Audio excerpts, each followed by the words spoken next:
Hello friends, welcome back to my channel middle class lifestyle. ಇವತ್ತಿನ ಈ ವ್ಲಾಗ್ನ ಶುರು ಮಾಡ್ತಾ ಇದ್ದೀನಿ.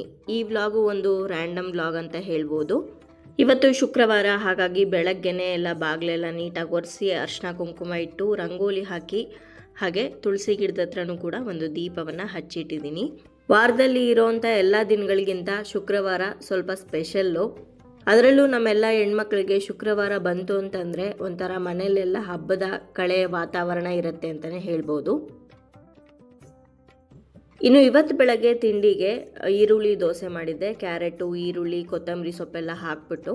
ದೋಸೆ ಹಿಟ್ಟು ಫ್ರಿಡ್ಜಲ್ಲಿದ್ದರೆ ಟೆನ್ಷನ್ ಇರೋದಿಲ್ಲ, ಏನಾದರೂ ಒಂದು ತಿಂಡಿ ಮಾಡಿ ಕಳಿಸ್ಬೋದು. ಹಾಗಾಗಿನೇ ವಾರಕ್ಕೊಂದ್ಸಲ ಅಥವಾ 2 ವಾರಕ್ಕೊಂದ್ಸಲ ನಾನು ಭಾನುವಾರದ ದಿವಸ ದೋಸೆಗೆ ಅಥವಾ ಇಡ್ಲಿಗೆ ನೆನೆ ಹಾಕ್ಬಿಡ್ತೀನಿ. ಫಸ್ಟ್ ಡೇ ಇಡ್ಲಿ ಮಾಡಿದ್ರೆ ಅನಂತರ ಮಿಕ್ಕಿರುವಂಥ ಹಿಟ್ಟಲ್ಲಿ ಈ ರೀತಿ ಈರುಳ್ಳಿ ದೋಸೆ ಅಥವಾ ಪಡ್ಡುನ ಮಾಡ್ಕೋತೀನಿ.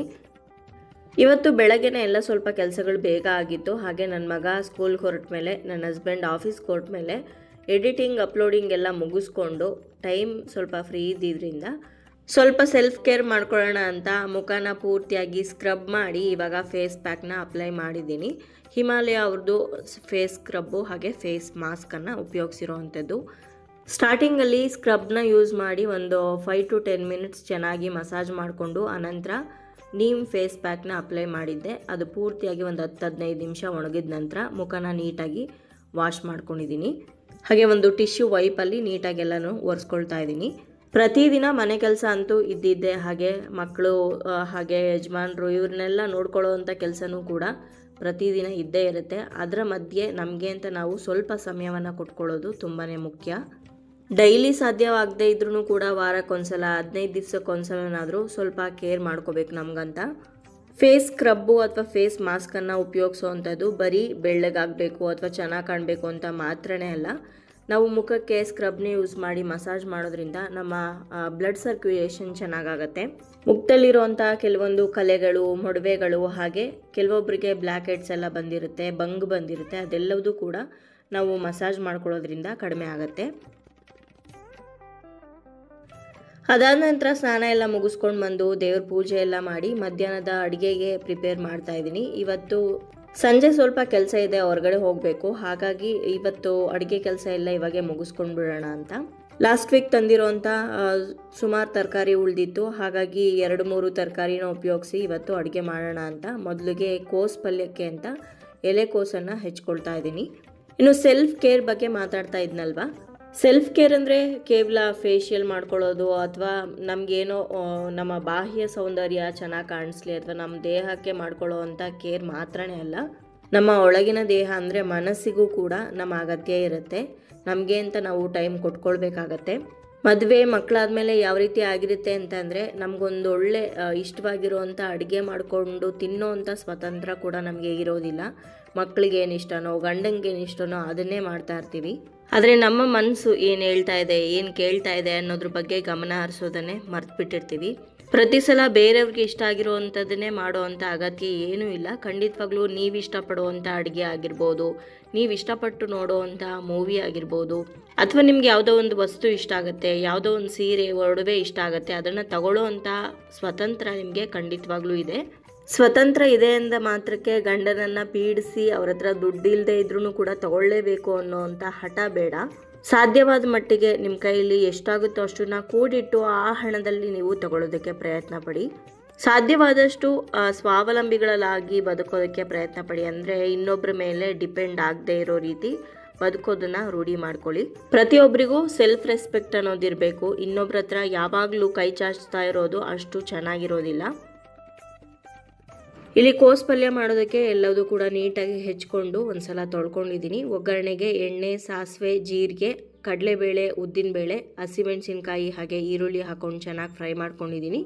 ಅನಂತರ ಹೆಚ್ಚಿಟ್ಟಿರೋವಂಥ ಎಲೆಕೋಸು, ಸ್ವಲ್ಪ ಅರಿಶಿನದ ಪುಡಿ, ರುಚಿಗೆ ತಕ್ಕಷ್ಟು ಉಪ್ಪನ್ನು ಹಾಕಿ ಚೆನ್ನಾಗಿ ಮಿಕ್ಸ್ ಮಾಡಿ ಇದನ್ನು ಸ್ವಲ್ಪ ಹೊತ್ತು ಕವರ್ ಮಾಡಿ, ಅಂದರೆ ಲಿಡ್ ಕ್ಲೋಸ್ ಮಾಡಿ ಬೇಯೋದಕ್ಕೆ ಅಂತ ಬಿಡ್ತೀನಿ. ಕೋಸು ಒಂದು 10-15 ನಿಮಿಷದಲ್ಲಿ ಬೆಂದೋಗುತ್ತೆ.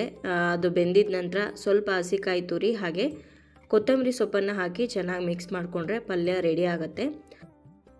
ಪಲ್ಯ ರೆಡಿ ಆದಮೇಲೆ ಇಲ್ಲಿ ಗೋರಿಕಾಯಿ ಸ್ವಲ್ಪ ಉಳಿದಿತ್ತು, ಅದನ್ನು ಹಾಕಿ ಒಂದು ಗೊಜ್ಜು ಥರ ಮಾಡ್ತಾ ಇದ್ದೀನಿ, ಅನ್ನಕ್ಕೆ ಕಲಿಸ್ಕೊಂಡು ತಿನ್ನೋ ರೀತಿ.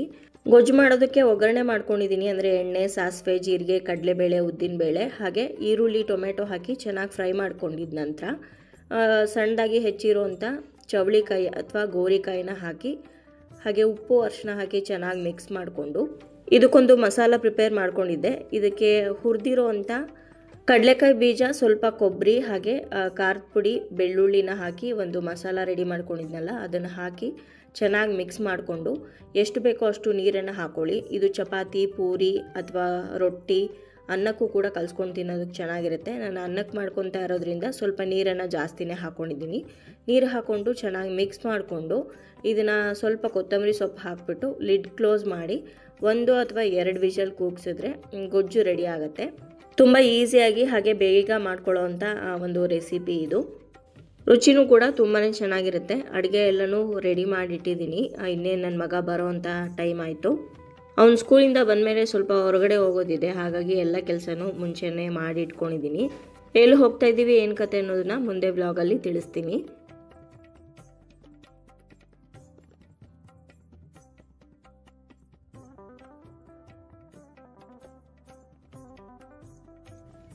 ಇವಾಗ ಸಂಜೆ ಸುಮಾರು 4:15 ಅಥವಾ 5 ಗಂಟೆ ಆಗ್ತಾ ಬಂತು.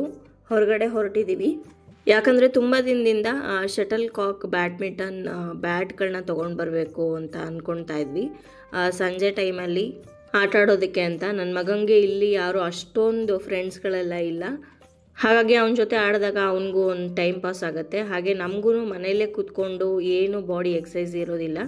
ಒಂದು ಸ್ಪೋರ್ಟ್ನ ಇನ್ಕ್ಲೂಡ್ ಮಾಡಿಕೊಂಡ್ರೆ ನಾವು ಕೂಡ ಆ್ಯಕ್ಟಿವ್ ಆಗಿರ್ತೀವಿ ಅನ್ನೋ ಕಾರಣಕ್ಕೋಸ್ಕರ ಇವತ್ತು ಏನಾದರೂ ಮಾಡಿ ತೊಗೊಂಡು ಬರಲೇಬೇಕು ಅಂತ ಅಂದ್ಬಿಟ್ಟು ಹೊರಟಿದ್ದೀವಿ. ಅಂದ್ರಳ್ಳಿ ಹತ್ತಿರ ಇರೋವಂಥ ಒಂದು ಸ್ಪೋರ್ಟ್ಸ್ ಶಾಪಿಗೆ ಬಂದಿದ್ದೀವಿ. ಮೊದಲನೇ ಸಲ ಒಂದು ಸ್ಪೋರ್ಟ್ಸ್ ಅಂಗಡಿಗೆ ಬಂದಿರೋವಂಥದ್ದು. ನನ್ನ ಮಗ ಅಂತೂ ಫುಲ್ ಎಕ್ಸೈಟ್ ಆಗಿಬಿಟ್ಟಿದ್ದ. ಈ ಕ್ರಿಕೆಟ್ ಕಿಟ್ಟು, ವಿಕೆಟ್ಸು, ಆ ಗ್ಲೌಸು ಅದನ್ನೆಲ್ಲ ಬರೀ ಟಿ ವಿಲಿ ನೋಡ್ತಾ ಇದ್ದಿದ್ದು. ಈ ಸಲ ಫಸ್ಟ್ ಟೈಮ್ ಅವನು ರಿಯಲಾಗಿ ನೋಡ್ತಾ ಇರೋದು. ತುಂಬಾ ಖುಷಿ ಆಗಿತ್ತು ಅವನಿಗೆ. ಎಲ್ಲದೂ ಕೂಡ ಅದನ್ನು ತೆಕ್ಕೊಡಿ, ಇದನ್ನು ತೆಕ್ಕೊಡಿ ಅಂತ ತೆಗೆಸ್ಕೊಂಡು ಅದನ್ನು ನೋಡ್ತಾ ಇದ್ದ.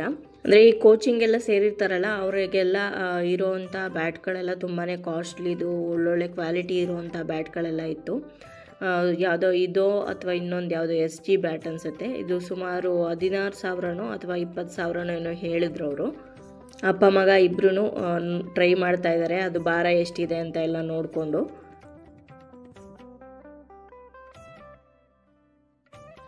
ಅವನ ಹತ್ರ ಆಲ್ರೆಡಿ ಒಂದು ವುಡನ್ದು ಬ್ಯಾಟ್ ಇತ್ತು.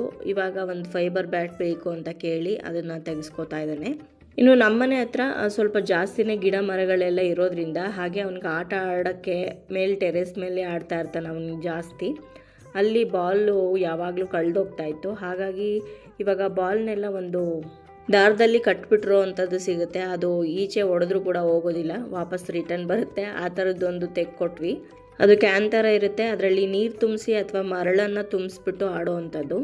ಟೆರೆಸ್ ಮೇಲೆಲ್ಲ ನಾವು ನಾರ್ಮಲಾಗಿ ಪ್ರಾಕ್ಟೀಸ್ ಮಾಡ್ಕೊಬೋದು, ಬಾಲ್ ಕಳೆದೋಗೋದಿಲ್ಲ. ಹಾಗೆ ಬ್ಯಾಟ್ಗಳು ಮತ್ತು ಕಾಕೂ ಕೂಡ ತೊಗೊಂಡ್ವಿ. ಅದಾದಮೇಲೆ ಇವ್ರ ಅಂಗಡಿ ಪಕ್ಕನೇ ಒಂದು ಸ್ಟೇಷ್ನರಿ ಶಾಪ್ ಇತ್ತು. ಅಲ್ಲಿ ನನ್ನ ಮಗನಿಗೆ ಏನೋ ಬುಕ್ಸ್ ಬೇಕಾಗಿತ್ತು. ಅದನ್ನು ತೊಗೊಂಬರೋಕ್ಕೆ ಹೋದಾಗ ನನಗೆ ಇಲ್ಲಿ ಕಾದಂಬರಿಗಳ ಬುಕ್ ಕಾಣಿಸ್ತು. ಹಾಗಾಗಿ ನಾನು ಕೂಡ ಒಂದು ಇಂಗ್ಲೀಷ್ ಹಾಗೆ ಒಂದು ಕನ್ನಡ ಬುಕ್ಕನ್ನು ತೊಗೊಂಡೆ. ಇದೇ ಅಂಗಡೀಲಿ ಬ್ಯಾಟು ಎಲ್ಲ ಪರ್ಚೇಸ್ ಮಾಡಿದ್ದು ನಾವು.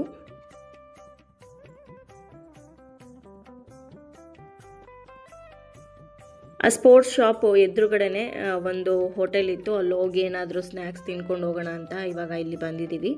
ಇಲ್ಲಿ ಗೋಬಿ ಮಂಚೂರಿಯನ್ ಹಾಗೆ ಬೇಬಿ ಕಾರ್ನ್ ಪೆಪ್ಪರ್ ಡ್ರೈಯನ್ನು ಆರ್ಡ್ರ್ ಮಾಡಿದ್ವಿ. ಗೋಬಿ ನಾರ್ಮಲ್ ಆಗಿತ್ತು, ಏನು ಅಷ್ಟೊಂದು ಚೆನ್ನಾಗಿರಲಿಲ್ಲ. But baby corn pepper dry ತುಂಬ ಚೆನ್ನಾಗಿತ್ತು. ಅಲ್ಲಿಂದ ಮನೆಗೆ ಬಂದಮೇಲೆ ಇನ್ನೇನು ಹೊಸ ಬ್ಯಾಟ್ಗಳನ್ನ ತೊಗೊಂಡು ಬಂದಿದ್ದೀವಿ. ಆಡೋದಕ್ಕೆ ಗ್ರೌಂಡು ರೆಡಿ ಮಾಡಬೇಕಲ್ಲ, ಹಾಗಾಗಿ ಇಲ್ಲಿ ಸ್ವಲ್ಪ ಆಡೋದಕ್ಕೆ ಮರಗಳೆಲ್ಲ ತೊಂದರೆ ಕೊಡ್ತಾಯಿತ್ತು ಅಂದ್ಬಿಟ್ಟು ಅದರ ರೆಂಬೆಗಳನ್ನೆಲ್ಲ ಕಟ್ ಮಾಡ್ತಾ ಇದ್ದಾರೆ. ನನ್ನ ಮಗ ಇಲ್ಲಿ ಕಲ್ಲುಗಳನ್ನೆಲ್ಲ ಸೈಡ್ಗೆ ಹಾಕ್ತಾ ಇದ್ದಾನೆ. ಇಲ್ಲಿ ಬ್ಯಾಡ್ಮಿಂಟನ್ ಆಡ್ತಾ ಇರುವಾಗ ಕಾಕು ಹೋಗ್ಬಿಟ್ಟು ಮರದಲ್ಲಿ ಸೇರ್ಕೊಂಡ್ಬಿಡ್ತಾಯಿತ್ತು. ಒಂದು 3-4 ಸಲ ಆ ರೀತಿ ಆಯಿತು. ಹಾಗಾಗಿ ಯಾವುದ್ಯಾವುದು ಬ್ರ್ಯಾಂಚು ರೋಡ್ ಸೈಡ್ ಬಂದಿದೆಯೋ ಅದನ್ನು ಮಾತ್ರನೇ ಕಟ್ ಮಾಡಿದ್ದೀವಿ. ಬ್ಯಾಟ್ ತೊಗೊಂಡು ಬಂದಮೇಲೆ ಪ್ರತಿದಿನ ಸಂಜೆ 5 ಗಂಟೆಯಿಂದ 6 ಗಂಟೆವರೆಗೂ ಬ್ಯಾಡ್ಮಿಂಟನ್ ಆಡ್ತೀವಿ. ನನ್ನ ಹಸ್ಬೆಂಡ್ ಇಲ್ಲದೆ ಇರುವಾಗ ನಾನು ಆಡ್ತೀನಿ, ಅವ್ರು ಇರುವಾಗ ಅವ್ರು ಆಡ್ತಾರೆ. ಅವನಿಗೂ ಒಂಥರ ಬೇಜಾರು ಕಳೆಯುತ್ತೆ, ಹಾಗೆ ನಮಗೂ ಕೂಡ ಒಂದು ಫಿಸಿಕಲ್ ಆ್ಯಕ್ಟಿವಿಟಿ ಆಗುತ್ತೆ ಅಂತ. ಎಷ್ಟೋ ಜನಗಳು ಹೇಳಿರೋದು ಕೇಳಿರ್ತೀವಿ, ಬೆಳಗ್ಗೆ ವಾಕಿಂಗ್ ಮಾಡೋದಕ್ಕಾಗಲ್ಲ, ಎಕ್ಸಸೈಸ್ ಮಾಡೋದಕ್ಕಂತೂ ಟೈಮ್ ಸಿಗೋದೇ ಇಲ್ಲ ಅಂತ. ಅಂಥವರು ಈ ರೀತಿ ಯಾವುದಾದ್ರೂ ಒಂದು ಸ್ಪೋರ್ಟನ್ನು ಅವರ ಡೈಲಿ ಲೈಫಲ್ಲಿ ಇನ್ಕ್ಲೂಡ್ ಮಾಡ್ಕೊಳ್ಳೋದು ಒಳ್ಳೆಯದು. ಯಾವುದೇ ಎಕ್ಸಸೈಸ್ ಅಥವಾ ವಾಕಿಂಗು ಕಡಿಮೆ ಇರೋದಿಲ್ಲ, ಇಡೀ ಬಾಡಿ ವರ್ಕೌಟ್ ಆಗುತ್ತೆ, ಅಷ್ಟೇ ಬೆವರು ಕೂಡ ಹೊರಬರುತ್ತೆ. 1 ಅವರ್ ಚೆನ್ನಾಗಿ ಆಟ ಆಡಿ ಬಂದು ಕೈಕಾಲು ಮುಖ ತೊಳ್ಕೊಂಡು ನನ್ನ ಕೆಲಸ ನಾನು ಮಾಡ್ಕೊತೀನಿ, ಹಾಗೆ ಓದೋ ಕೆಲಸ ಅವನು ಮಾಡ್ಕೊತಾನೆ.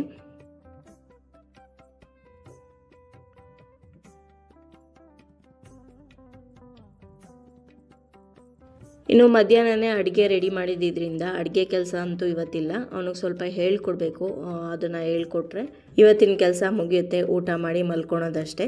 ಸೊ ಇವತ್ತಿನ ಈ ವ್ಲಾಗ್ನ ನಾನು ಇಲ್ಲಿಗೆ ಮುಗಿಸ್ತಾ ಇದ್ದೀನಿ. ಇದೊಂದು ರ್ಯಾಂಡಮ್ ವ್ಲಾಗ್ ಆಗಿತ್ತು. ವ್ಲಾಗ್ ನಿಮ್ಮೆಲ್ಲರಿಗೂ ಇಷ್ಟ ಆಗಿರ್ಬೋದು ಅಂತ ಭಾವಿಸ್ತೀನಿ. ಇಷ್ಟ ಆಗಿದ್ರೆ ಲೈಕ್ ಮಾಡಿ, ಬೇರೆಯವ್ರಿಗೂ ಕೂಡ ಶೇರ್ ಮಾಡಿ, ಹಾಗೆ ನಿಮ್ಮ ಅನಿಸಿಕೆ ಅಭಿಪ್ರಾಯವನ್ನು ಖಂಡಿತವಾಗ್ಲೂ ಕಮೆಂಟ್ ಮುಖಾಂತರ ಬರೆದು ತಿಳಿಸಿ. ಮತ್ತೊಂದು ಇಂಟ್ರೆಸ್ಟಿಂಗ್ ವ್ಲಾಗ್ ಜೊತೆಗೆ ನಿಮ್ಮನ್ನ ಮತ್ತೆ ಭೇಟಿ ಆಗ್ತೀನಿ. ಅಲ್ಲಿಯವರೆಗೂ ಧನ್ಯವಾದಗಳು. ಲೋಕ ಸಮಸ್ತ ಸುಖಿನೋ ಭವಂತು.